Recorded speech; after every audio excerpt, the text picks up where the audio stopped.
Agtig-abak patani, mututak patani. Ingamyag.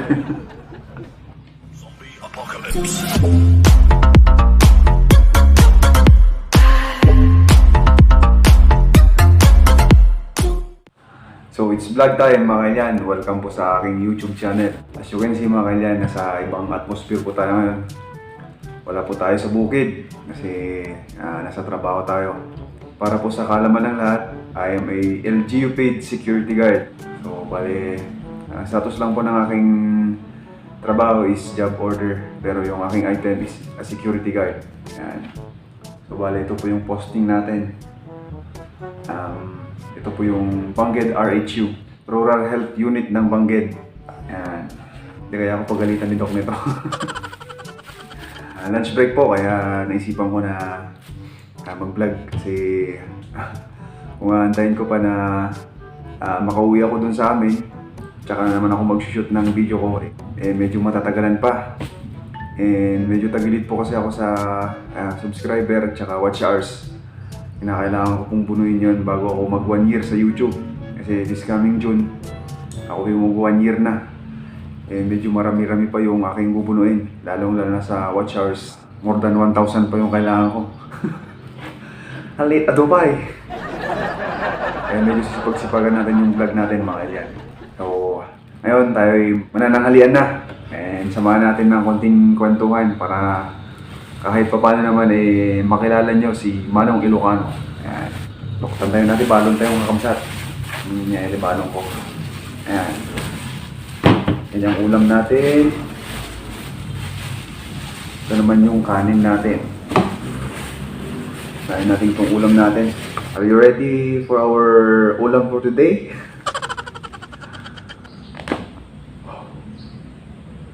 Charan! Adobong patani mga kailyan. Apo. Actually mga kailyan, niluto ko ito kagabi. So inulam namin ito kagabi. Ito rin yung naging agahan ko kanina. Tapos ito naman yung tanghalian ko. Sama namin agad. Yan. Adobong patani mga kailyan. Lagay natin dito. Ayan o. My goodness. Sarap po yan mga kailyan. Meron po ako nito sa aking video. Nagluto ako. So ilalagay ko po siya sa description box para malaman nyo kung paano siya lutuin. At malaman nyo rin yung kalokohan ko. Ito naman yung kanin natin. Binili ko to dun sa baba kanina. 30 pesos ngayon na po yun. Na po. Sabi mo makadaan ni karabukog ko.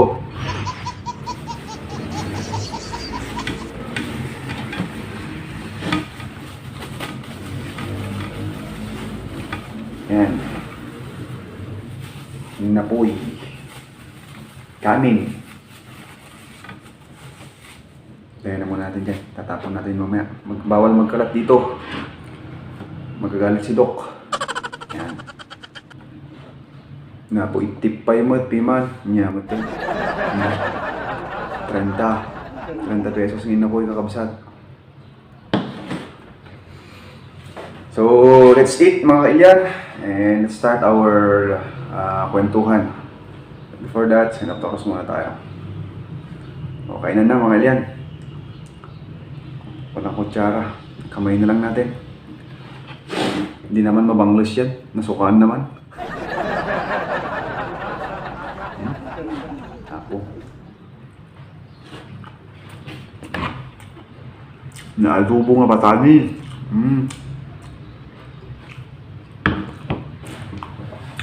Ako. Agtig-abak patani, mututak patani. Ingamyag.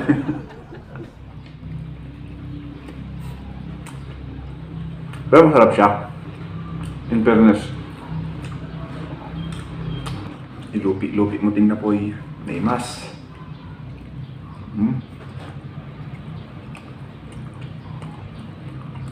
Nung ginawa ko ng video mga kailan, ibang version siya. Kasi nilagyan ko siya ng karne ng baboy o pork. And nilagyan ko rin siya ng pineapple. Hindi kagaya nito na plain na patani lang. So, nasa description box po siya. You're free to check that para kung interesado kayo kung paano magluto ng ganito.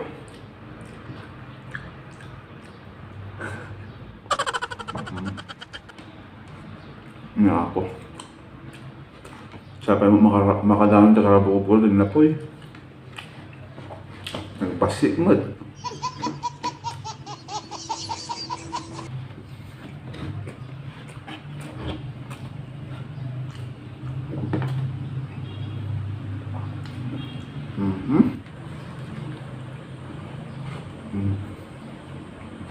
Malala na pala yung eye bag ko mga kailan.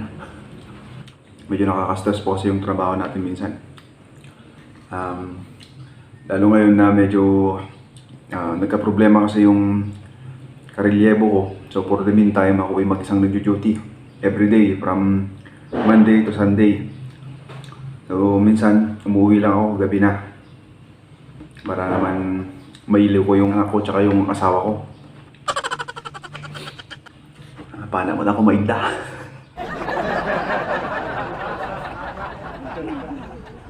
Kaya madalang din po yung upload ko mga iyan. Kasi most of the time, siyempre nasa trabaho tayo. Hindi naman natin pwedeng pabayaan yung trabaho natin. Kasi sabihin na natin na hindi kalakihan yung sahod. Pero doon naman tayo nabubuhay. Kaya prioritize natin yung trabaho natin. Love your job.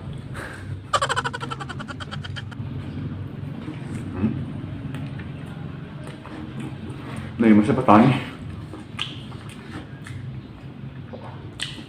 So pinang rabik, pinang migat ko, pinang tatapangal daw ko man. Napo. Naiman sa ta.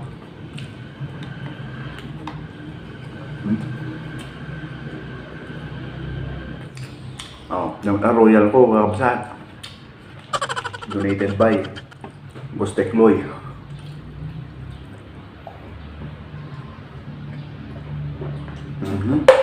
Napo, nagimas. Sa royal.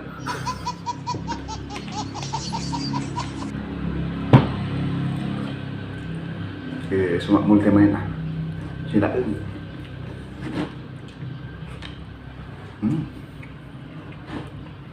Naimas. Promise.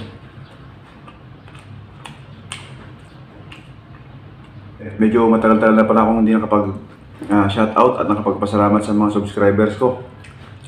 Sa lahat po ng mga bago kong subscribers, thank you so much sa inyo. Pasensya na kung hindi ko kayo mapapangalanan lahat. Thank you so much mga kailian. Minsan kasi, chinek ko yung aking YouTube studio and I found out na meron din akong viewers from other countries. Oh my goodness. I'm a little bit surprised about that.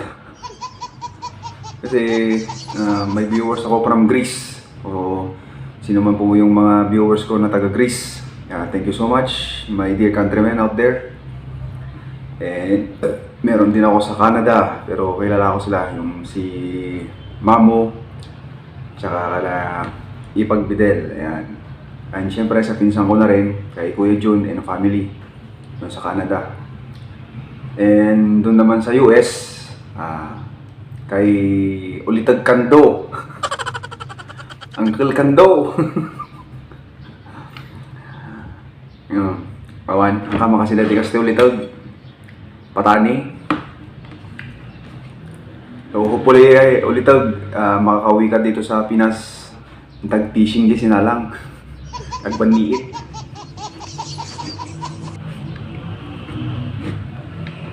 Also to Auntie Salve, asawa ng Kalkando. Thank you so much for watching my videos, Auntie. Apaya, kumatanga na mo tayo umanganan. Umanganan. Anak to, pero nandiyan mag-soap. Kita niyo ang tapo, nagbanaga na tayo 30 pesos ngayon na po. Kung sabay sa nga pulong nga subo.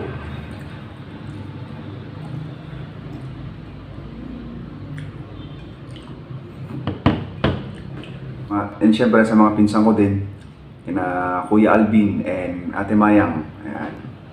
Actually, yung mga pinsan ko po na yan, hindi ko pa sila nakikita personally.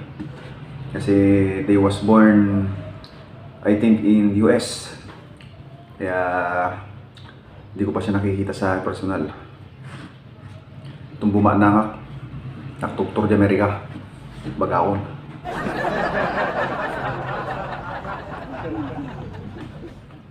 Ininuto ko nga, hingga na malpas yung video tayong kakamsat.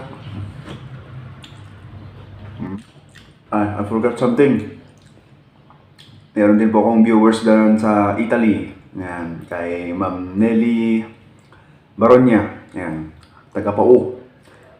And syempre sa mga viewers ko din po na kapwa ko vlogger, kay Ma'am It's Me Baby Dang. Yan yung kanyang YouTube channel. Thank you ma'am for supporting me and sa pag-play ng mga videos ko. Kay Ma'am Kim Kaera. Ayan, mga vlogger din po yan. Kay Ma'am Princess Glams. Ayan. Ay, si Ma'am Princess Glams taga Greece ata. Or Italy. At syempre sa lahat-lahat po ng aking mga subscribers na nanonood sa akin. Thank you so much sa inyo. Pasensya na kung hindi ko kayo mapapangalanan lahat. Napo, talaga din na ko ikot. Nyamot din.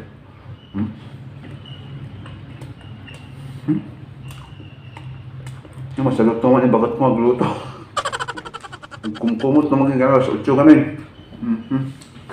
Hindi po kasi tayo nakapagluto ng kanin na babaunin natin mga kailangan kasi kami ng asawa ko, nagtatrabaho kami pareho. So, sa gabi na lang po kami nagkikita. Kami ng anak ko. Minsan, syempre nakakapagod din yung trabaho natin. Kaya minsan late tayong gumising. Kaya wala na rin tayong time magluto. Kaya bumili na lang ako ng kanin ko. Pero wala na. Kinas na matag. 30 pesos hindi pa nakadaan ni karabukog ko magpimanan. Nagkalunos ako na. Ngayon pala. Nyamot to. Minsan naman po pala mga kailan sa tungkol sa trabaho natin bilang isang gwardiya. Medyo may mga tao kasi na medyo nakaka-misinterpret ng aming trabaho. They always say na magaan daw at madali yung trabaho namin. Siguro in instance na nakikita nila na yung gwardiya minsan nakaupo lang or either nakatayo lang. Pero hindi naman po yung ganong kadali. Based po sa aking mga experience, talagang mahirap din. Nakakapagod, nakaka-stress. Kasi dito sa aking posting, yung RHU po kasi yung in charge sa pag-approve ng mga travel pass. So, sa estimate ko, we are dealing with more or less 100 person a day tungkol po sa travel pass. So, yung trabaho po natin, nagbibigay tayo ng instruction, then nagpre-pre-assess tayo ng mga papers ng mga client dito. So, talagang medyo mahirap din mga kailan kasi minsan may makukulit na tao. Tapos, hindi naintindihan yung changes ng ating nakasanayan. Lalong-lalo na sa COVID tayo. Hindi tayo pwedeng lumabas ng basta-basta kung hindi essential. Tapos, minsan, matatapat ka pa sa mga taong maiksi yung pasensya na po pagsaon na kabay, nal-8. Kaya yung pagiging gwardiya, it requires a lot of patience. Dahil kung maikli yung pasensya mo, na po, makabukal ka di tao, baga ako.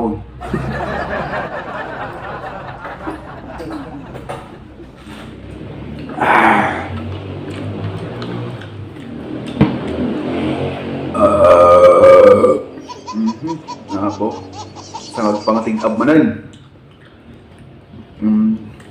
Mabisinak pa yung harapsat. Agalunos ako na. Ako mutin na po ko. Nyaro.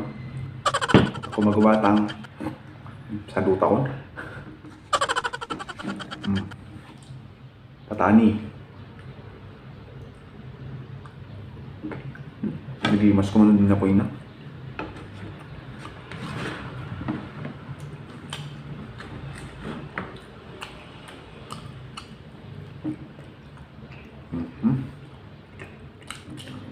Pero warning lang mga kailan bawal to sa may rheuma.